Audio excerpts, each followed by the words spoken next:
ಮಂಗಳೂರಿನಲ್ಲೂ ಕೂಡ 2026ನ ವೆಲ್ಕಮ್ ಮಾಡ್ಕೊಳ್ಳಿಕ್ಕೆ ಭರ್ಜರಿ ತಯಾರಿಗಳು ಕೂಡ ನಡೀತಾ ಇದೆ. 12:30 ಕೂಡ ದೊಡ್ಡ ಸೆಲೆಬ್ರೇಷನ್ ಮಾಡಬೇಕು ಅನ್ನುವಂಥ ಪ್ಲಾನ್ ಅನ್ನು ಹಾಕೊಂಡಿದ್ದಾರೆ ಮತ್ತು ಪೊಲೀಸ್ ಇಲಾಖೆ ಸಾಕಷ್ಟು ಕಟ್ಟೆಚ್ಚರವನ್ನು ವಹಿಸಿದೆ.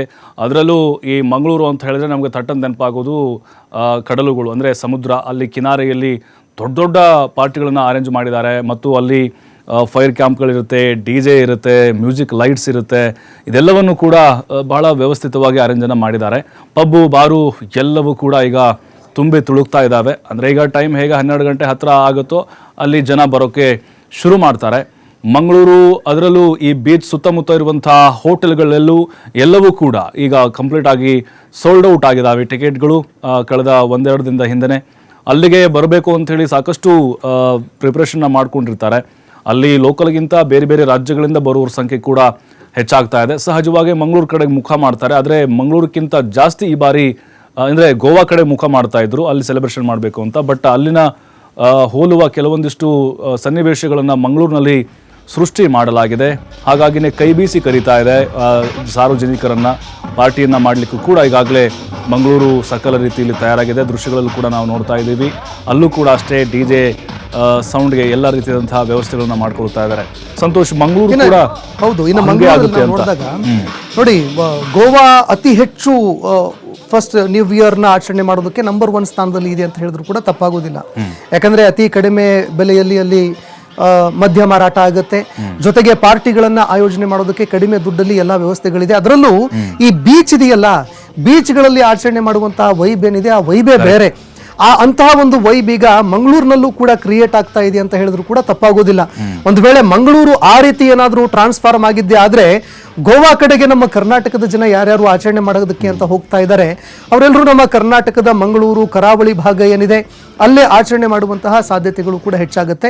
ಆದರೆ ಈ ಬಾರಿ ಅಂತಹ ಒಂದು ವೈಬ್ ಕ್ರಿಯೇಟ್ ಮಾಡೋದಕ್ಕೆ ತಯಾರಿಗಳನ್ನು ಕೂಡ ಮಾಡಿಕೊಳ್ತಾ ಇದ್ದಾರೆ. ನಾವು ಕೂಡ ದೃಶ್ಯಾವಳಿಯಲ್ಲಿ ನೋಡ್ತಾ ಇದ್ದೀವಿ.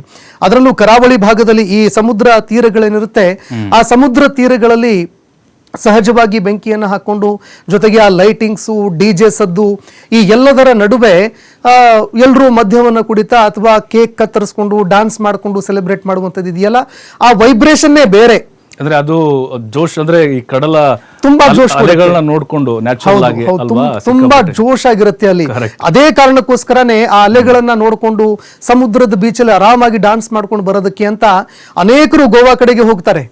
ಅಂತಹ ವೈಬ್ ಏನಾದ್ರೂ ನಮ್ಮ ಮಂಗಳೂರು ಕಡೆಗೆ ಅಥವಾ ಕರಾವಳಿ ಭಾಗದಲ್ಲಿ ಏನಾದ್ರೂ ಕ್ರಿಯೇಟ್ ಆಗಿದ್ದೆ ಆದ್ರೆ ಆಗ ಆ ಒಂದು ರೆವೆನ್ಯೂ ಏನ್ ಹೋಗ್ತಾ ಇದೆ ಗೋವಾಗೆ, ಅದು ನಮ್ಮ ಕರ್ನಾಟಕದಲ್ಲೇ ಉಳಿಯೋದಕ್ಕೆ ಸಾಧ್ಯ ಆಗುತ್ತೆ. ಬಟ್ ಈ ಬಾರಿ ಚೇಂಜಸ್ ಗಳನ್ನ ಮಾಡ್ಕೊಂಡಿದ್ದಾರೆ. ಹೌದು, ನಾವು ಈ ಕರಾವಳಿ ಅಂತ ಹೇಳ್ಬಿಟ್ರೆ ಅಲ್ಲಿ ಕೋಮು ಸಂಘರ್ಷ ಮತ್ತೊಂದು ಮಗದೊಂದು ಇದನ್ನೇ ನೋಡುವಂತದ್ದಾಯ್ತು.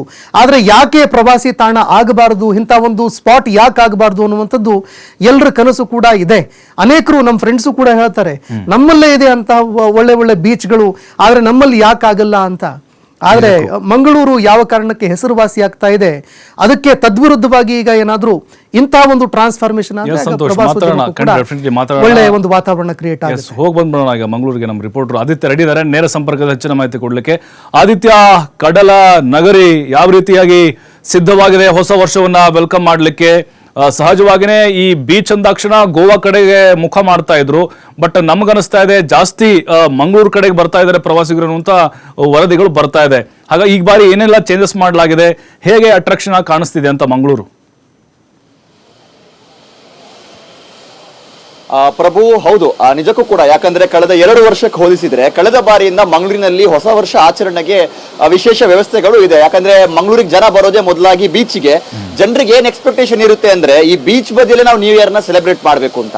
ಆದ್ರೆ ಕಳೆದ ವರ್ಷದವರೆಗೂ ಕೂಡ ಇದಕ್ಕೆ ಅವಕಾಶ ಇರಲಿಲ್ಲ. ರೆಸಾರ್ಟ್ ಬದಿಗಳಲ್ಲಿ ಪಾರ್ಟಿಗಳೆಲ್ಲ ಮಾಡೋದಕ್ಕೆ ಅವಕಾಶ ಇರಲಿಲ್ಲ. ಆದ್ರೆ ಕಳೆದ ವರ್ಷದಿಂದ ಇದಕ್ಕೆ ಅವಕಾಶವನ್ನ ನೀಡಲಾಗಿತ್ತು. ಹಾಗಾಗಿ ಕಳೆದ ವರ್ಷ ಇದರ ಬಗ್ಗೆ ಹೆಚ್ಚಿನ ಮಾಹಿತಿ ಇಲ್ಲ ಅಂತ ಆಗಿದ್ರು ಕೂಡ ಒಳ್ಳೆ ರೆಸ್ಪಾನ್ಸ್ ಇತ್ತು. ಈ ಬಾರಿ ಪ್ರವಾಸಿಗರಿಗೂ ಕೂಡ ಒಳ್ಳೆ ಮಾಹಿತಿ ಇದೆ. ಆ ಕಾರಣಕ್ಕೋಸ್ಕರ ಒಂದು ಪ್ರವಾಸಿಗರ ದಂಡೆ ಹರಿದು ಬರ್ತಾ ಇದೆ ಮಂಗಳೂರಿಗೆ. ಪ್ರಮುಖವಾಗಿ ಬೀಚ್ ರೆಸಾರ್ಟ್ಗಳೆಲ್ಲವೂ ಕೂಡ ಫುಲ್ ಆಗಿದೆ. ಬಹುತೇಕ ಎಲ್ಲಾ ಬೀಚ್ ರೆಸಾರ್ಟ್ಗಳಲ್ಲೂ ಕೂಡ ಇವತ್ತು ಹೊಸ ವರ್ಷದೊಂದು ಆಚರಣೆಯನ್ನ ಮಾಡೋದಕ್ಕೆ ಎಲ್ಲ ತಯಾರಿಗಳನ್ನ ಮಾಡಿಕೊಳ್ಳಲಾಗಿದೆ. ಇವೆಂಟ್ಗಳು ಇದೆ, ಲೈವ್ ಬ್ಯಾಂಡ್ ಇದೆ, ಬೇರೆ ಬೇರೆ ಆಕ್ಟಿವಿಟಿಗಳನ್ನೆಲ್ಲ ಮಾಡ್ಲಿಕ್ಕೆ ಎಲ್ಲ ತಯಾರಿಗಳನ್ನ ಮಾಡಿಕೊಳ್ಳಲಾಗಿದೆ. ಇದರ ಜೊತೆಗೆ ಪೊಲೀಸ್ ಇಲಾಖೆಯಿಂದ ಒಂದು ಟಫ್ ರೂಲ್ಸ್ ಕೂಡ ಇದೆ ಅಂತ ಹೇಳ್ಬೋದು. ಯಾಕಂದ್ರೆ ಮಂಗಳೂರು ಭಾಗದಲ್ಲಿ ನೈಟ್ ಲೈಫ್ಗೆ ಜೀವ ಕಳೆಯಿಲ್ಲ ಅನ್ನುವಂತ ರೀತಿಯ ಒಂದು ಅಲಿಗೇಷನ್ಸ್ಗಳು ಇದ್ದೇ ಇದೆ. ಆ ಕಾರಣಕ್ಕೋಸ್ಕರ ಅದನ್ನ ಹೋಗಲಾಡಿಸಬೇಕು ಅನ್ನೋ ರೀತಿಯಲ್ಲಿ ಈ ಬಾರಿ ಜಿಲ್ಲಾಡಳಿತ ಸೇರಿದಂತೆ ಪೊಲೀಸ್ ಇಲಾಖೆ ಕೂಡ ಒಟ್ಟಾಗಿ ಕೈ ಜೋಡಿಸಿದೆ. ಸದ್ಯ ನಾನು ಮಂಗಳೂರಿನ ಹೃದಯ ಭಾಗದಲ್ಲಿರುವಂತಹ TMA ಪೈ ಕನ್ವೆನ್ಷನ್ ಸೆಂಟರ್ ಇದ್ದೀನಿ. ಸೊ ಇಲ್ಲಿ ಪ್ರತಿ ವರ್ಷ ಕೂಡ ನಡೆಯುವಂತ ಹೊಸ ವರ್ಷದ ಒಂದು ಆಚರಣೆ ಬಹಳ ವಿಜೃಂಭಣೆಯಿಂದ ನಡೆಯುವಂತದ್ದು. ಯಾಕಂದ್ರೆ ಫ್ಯಾಮಿಲಿ ಫ್ರೆಂಡ್ಸ್ ಎಲ್ಲರೂ ಕೂಡ ಸೇರ್ಕೊಂಡು ಇಲ್ಲಿ ನ್ಯೂ ಇಯರ್ ಅನ್ನ ಸೆಲೆಬ್ರೇಟ್ ಮಾಡ್ತಾರೆ, ನ್ಯೂ ಇಯರ್ ಅನ್ನ ವೆಲ್ಕಮ್ ಮಾಡ್ತಾರೆ. ಸೊ ರಾತ್ರಿ 8 ಗಂಟೆಯ ಬಳಿಕ ಇಲ್ಲಿ ಎಲ್ಲ ಒಂದು ವಿಜೃಂಭಣೆಯ ಸೆಲೆಬ್ರೇಷನ್ ಅನ್ನುವಂಥದ್ದು ಆರಂಭವಾಗುತ್ತೆ. 12 ಗಂಟೆಯವರೆಗೂ ಕೂಡ ವಿವಿಧ ರೀತಿಯ ಕಾರ್ಯಕ್ರಮಗಳು ನಡೆಯುತ್ತೆ, ಸ್ಟೇಜ್ ಪ್ರೋಗ್ರಾಮ್ ನಡೆಯುತ್ತೆ, ಡ್ಯಾನ್ಸ್ ಪ್ರೋಗ್ರಾಮ್ ನಡೆಯುತ್ತೆ ಮತ್ತು DJ ಇವೆಂಟ್ ಕೂಡ ಇಲ್ಲಿ ಇರುವಂಥದ್ದು. ಹಾಗಾಗಿ ಈ ಒಂದು ಕಾರ್ಯಕ್ರಮಕ್ಕೆ ಬೇಕಾದಂಥ ತಯಾರಿಗಳು ಸದ್ಯ ಕ್ಷಣಗಣನೆ ಆರಂಭವಾಗಿದೆ ಅಂತ ಹೇಳ್ಬೋದು. ನಾರ್ಮಲಿ ಒಂದಿಷ್ಟು ಜನರಿಗೆ ಪ್ರೈವಸಿ ಅನ್ನುವಂಥದ್ದು ಈ ನ್ಯೂ ಇಯರ್ ಸೆಲೆಬ್ರೇಷನ್ಗೆ ಬಂದಂಥ ಸಂದರ್ಭ ನಮಗೆ ಪ್ರೈವಸಿ ಬೇಕು, ಸೆಕ್ಯೂರಿಟಿ ಬೇಕು ಮತ್ತು ಯಾವುದೇ ರೀತಿಯ ಕಿರಿಕಿರಿ ಇಲ್ಲದೆ ನಾವು ಅದನ್ನು ಸೆಲೆಬ್ರೇಟ್ ಮಾಡಬೇಕು ಅನ್ನುವಂಥದ್ದು ಇದೆ. ಆದರೆ ಮಂಗಳೂರು ಅಂತ ಬಂದಂಥ ಸಂದರ್ಭ ಈ ಹಿಂದೆ ನಡೆದಂಥ ಅಹಿತಕರ ಘಟನೆಗಳಿಂದವೂ ಕೂಡ ಒಂದಿಷ್ಟು ಟೂರಿಸಂಗೆ ಬಹಳ ದೊಡ್ಡ ಹೊಡೆತ ಹೊಡೆದಿತ್ತು. ಸೊ ಇದನ್ನು ಸರಿ ಮಾಡಬೇಕು ಅನ್ನುವಂಥ ರೀತಿಯಲ್ಲಿ ಸರ್ಕಾರ ಪ್ರಯತ್ನ ಪಡ್ತಾ ಇದೆ. ನೈಟ್ ಲೈಫ್ಗೆ ಜೀವಕಳೆಯನ್ನು ಕೊಡಬೇಕು ಅನ್ನುವಂಥ ರೀತಿಯ ಯೋಚನೆಗಳು ಕೂಡ ಇದೆ. ಸೊ ಅದಕ್ಕೆ ಪೂರಕವಾಗಿ ಒಂದಿಷ್ಟು ನಿಯಮಗಳನ್ನು ಟೈಟ್ ಮಾಡುವಂಥ ಅವಶ್ಯಕತೆಗಳು ಕೂಡ ಇದೆ. ಬೇರೆ ಭಾಗಗಳಿಗೆ ಹೋಲಿಸಿದ ಸಂದರ್ಭ ಮಂಗಳೂರು ತುಂಬ ಡಿಫರೆಂಟ್ ಈ ವಿಚಾರಗಳಿಗೆ ಸಂಬಂಧಪಟ್ಟ ಹಾಗೆ. ಬೀಚ್ ಇದೆ, ಟೂರಿಸ್ಟ್ ಸ್ಪಾಟ್ಗಳು ಇದೆ. ಆದರೂ ಕೂಡ ಇಲ್ಲಿ ಹಿಂದೆ ನಡೆದಂಥ ಒಂದಿಷ್ಟು ಕಹಿ ಘಟನೆಗಳಿಂದ ಎಲ್ಲವನ್ನ ಕೂಡ ಒಮ್ಮೆಗೆ ಬಿಲೀವ್ ಮಾಡೋದಕ್ಕೆ, ಅಂದರೆ ಎಲ್ಲವನ್ನ ಕೂಡ ಏಕಾಏಕಿ ಬಿಟ್ಕೊಡೋದಕ್ಕೂ ಕೂಡ ಪೊಲೀಸ್ ಇಲಾಖೆ ರೆಡಿ ಆಗಿಲ್ಲ. ಆ ಕಾರಣಕ್ಕೋಸ್ಕರ ರಾತ್ರಿ 12:30ವರೆಗೂ ಮಾತ್ರ ಸೆಲೆಬ್ರೇಷನ್ ಮಾಡೋದಕ್ಕೆ ಅವಕಾಶ, ಯಾವುದೇ ಕಾರಣಕ್ಕೂ ಕೂಡ DJ ಬಳಸೋದಕ್ಕೆ ಅವಕಾಶ ಇಲ್ಲ. ಇನ್ನೊಂದು ಕಡೆಯಿಂದ ಸುಪ್ರೀಂ ಕೋರ್ಟ್ನ ಒಂದು ರೂಲ್ಸ್ ಆ್ಯಂಡ್ ರೆಗ್ಯುಲೇಷನ್ಸ್ ಏನಿದೆ ಅದನ್ನು ಮೀರಿ ಸೌಂಡ್ಗಳನ್ನು ಯೂಸ್ ಮಾಡುವಂತೆ ಇಲ್ಲ. ಮತ್ತು ಈ ಹೆಣ್ಣು ಮಕ್ಕಳಿಗೆ, ಯುವಕರಿಗೆ ಮತ್ತು ಈ ಫ್ಯಾಮಿಲಿ ಏನಿರುತ್ತೆ ಇಲ್ಲಿ ನ್ಯೂ ಇಯರ್ ಸೆಲೆಬ್ರೇಟ್ ಮಾಡಬೇಕು ಅಂತ ಬರ್ತಾರೆ, ಅವ್ರಿಗೆ ಯಾವುದೇ ರೀತಿ ತೊಂದರೆ ಆಗಬಾರ್ದು ಅನ್ನುವಂಥ ಕಾರಣಕ್ಕೋಸ್ಕರ ಸೆನ್ಸಿಟಿವ್ ಮತ್ತು ಅತಿ ಸೆನ್ಸಿಟಿವ್ ಆಗಿರುವಂಥ ಪ್ರದೇಶದಲ್ಲಿ ವಿಶೇಷವಾಗಿರುವಂಥ ಒಂದು ಕಾರ್ಯಪಡೆಗಳನ್ನು ಕೂಡ ಸದ್ಯ ಯೋಜನೆ ಮಾಡಿರುವಂಥದ್ದು ಕೂಡ ಇದೆ. ಸೊ ಈ ಎಲ್ಲವನ್ನ ಕೂಡ ಪೊಲೀಸ್ ಇಲಾಖೆ ಸದ್ಯ ರೆಡಿ ಮಾಡ್ಕೊಂಡಿದೆ. ಯಾಕಂದ್ರೆ ಇದು ಮುಂದಕ್ಕೊಂದು ಮಾರ್ಗಸೂಚಿ ಅಂತ ಹೇಳ್ಬೋದು. ಮಂಗಳೂರಿನಲ್ಲಿ ನೈಟ್ ಲೈಫ್ಗೆ ಒಂದು ಜೀವವನ್ನ ತುಂಬಬೇಕು ಅನ್ನುವಂಥ ರೀತಿಯಲ್ಲೂ ಕೂಡ ಈ ಬಾರಿ ಮಾಡ್ಕೊಂಡಿರುವಂಥ ಸಿದ್ಧತೆಗಳನ್ನ ನೋಡಿದ ಸಂದರ್ಭ ನಮ್ಗೆ ಅದು ಅನ್ಸುತ್ತೆ. ಯಾಕಂದ್ರೆ ನಿನ್ನೆವರೆಗೂ ಕೂಡ ಅಂದ್ರೆ ಒಂದು 10 ಗಂಟೆಯ ಬಳಿಕ ಮಂಗಳೂರು ಸ್ತಬ್ಧವಾಗಿ ಹೋಗ್ಬಿಡುತ್ತೆ, ಯಾವುದೇ ರೀತಿಯಲ್ಲೂ ಕೂಡ ನೈಟ್ ಲೈಫ್ ಅನ್ನೋದು ಇರೋದಿಲ್ಲ. ಸೊ ಈ ಹೊಸ ವರ್ಷಕ್ಕಾದರೂ ಕೂಡ ಒಂದು ಹೊಸತನದೊಂದಿಗೆ ಮಂಗಳೂರಿನ ಒಂದು ಟೂರಿಸಂ ಸ್ಪಾಟ್ಸ್ ಆಗಿರ್ಬೋದು, ನೈಟ್ ಲೈಫ್ಗೆ ಒಂದು ಜೀವ ಕಳೆಯನ್ನು ಕೊಡೋದಕ್ಕೆ ಇವತ್ತಿನ ಸೆಲೆಬ್ರೇಷನ್ಗಳು ಅಥವಾ ಇವತ್ತು ಮಾಡ್ಕೊಂಡಿರುವಂಥ ಸಿದ್ಧತೆಗಳು ಏನಾದರೂ ಕಾರಣವಾಗುತ್ತಾ ಅನ್ನೋ ರೀತಿಯ ಕುತೂಹಲಗಳು ಕೂಡ ಇದೆ. ಮೋಜು ಮಸ್ತಿಯ ಜೊತೆಗೆ ಏನು ಭದ್ರತೆಗೆ ಬೇಕೋ ಆ ವ್ಯವಸ್ಥೆಗಳನ್ನು ಕೂಡ ಮಾಡಿಕೊಡಲಾಗಿದೆ. ಇನ್ನು ಈ TMA ಪೈ ಕನ್ವೆನ್ಷನ್ ಸೆಂಟರ್ ಕೂಡ ಇನ್ನೇನು ಕೆಲವೇ ಕ್ಷಣಗಳಲ್ಲಿ ಆ ಒಂದು ನ್ಯೂ ಇಯರ್ಗೆ ಸಂಬಂಧಪಟ್ಟ ಹಾಗೆ ಪಾರ್ಟಿ ಕೂಡ ಆರಂಭವಾಗಲಿಕ್ಕಿದೆ. ಥ್ಯಾಂಕ್ ಯು ಆದಿತ್ಯ ಮಾಹಿತಿಗಾಗಿ. ನೋಡಿ, ಮಂಗಳೂರಿನಲ್ಲೂ ಕೂಡ ಸಡಗರ ಸಂಭ್ರಮ ಆಲ್ರೆಡಿ ಜೋರಾಗಿದೆ. ಆ ಒಂದು ಮೂಡ್ ಕೂಡ ನಮಗೆ ಕಾಣಿಸ್ತಾ ಇತ್ತು. ಬಟ್ ನಾವು ಬೆಂಗಳೂರಿನ MG ರೋಡು, ಬ್ರಿಗೇಡ್ ರೋಡು ಮತ್ತು ಚರ್ಚ್ ಸ್ಟ್ರೀಟ್ ಅಲ್ಲಿನ ಸೆಲೆಬ್ರೇಷನ್ನ ನೋಡ್ತಾ ಹೋದರೆ ಖಂಡಿತ ಸಂತೋಷ್, ನಂಗೆ ಅನ್ನಿಸ್ತಾ ಇದೆ 10 ಲಕ್ಷಕ್ಕಿಂತ ಮೀರಿ ಜಾಸ್ತಿ ಬರ್ಬೋದು ಅಂತ. ಅಲ್ಲ, ಈ ಬಾರಿ ತುಂಬಾ ಜನ ಬರ್ತಾರೆ, ಅದು ಇಲಾಖೆಗೂ ಕೂಡ ಗೊತ್ತಿದೆ. ಹೀಗಾಗಿ ಈ ಬಾರಿ ಸ್ವಲ್ಪ ಜಾಸ್ತಿ ಕಟ್ಟುನಿಟ್ಟಿನ ಕ್ರಮಗಳನ್ನು ಕೈಗೊಂಡಿದ್ದಾರೆ.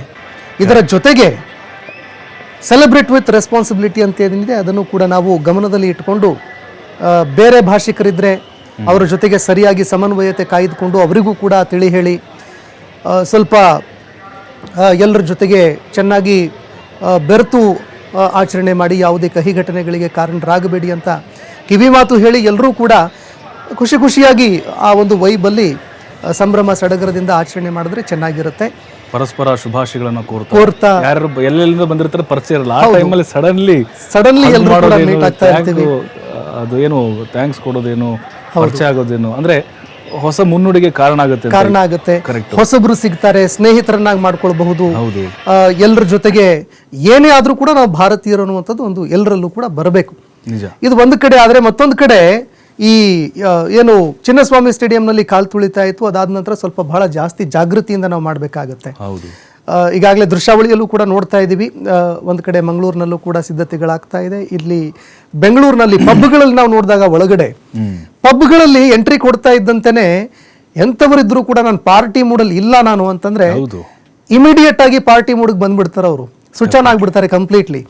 ಆ ರೀತಿಲಿ ಒಳಗಡೆ ವೈಬ್ಗಳು ಇರುತ್ತೆ ಅಂತ ಹೇಳಿದ್ರು ಕೂಡ ತಪ್ಪಾಗೋದಿಲ್ಲ. ಇದೇ ಒಂದು ಕಾರಣಕ್ಕೋಸ್ಕರ ಅದರಲ್ಲೂ ಬೆಂಗಳೂರಲ್ಲಿ MG ರೋಡ್ ಆಗಿರ್ಬೋದು, ಬ್ರಿಗೇಡ್ ರಸ್ತೆಗಳಾಗಿರ್ಬೋದು, ಇದೇ ಕಾರಣಕ್ಕೆ ಅತಿ ಹೆಚ್ಚಿನ ಸಂಖ್ಯೆಯಲ್ಲಿ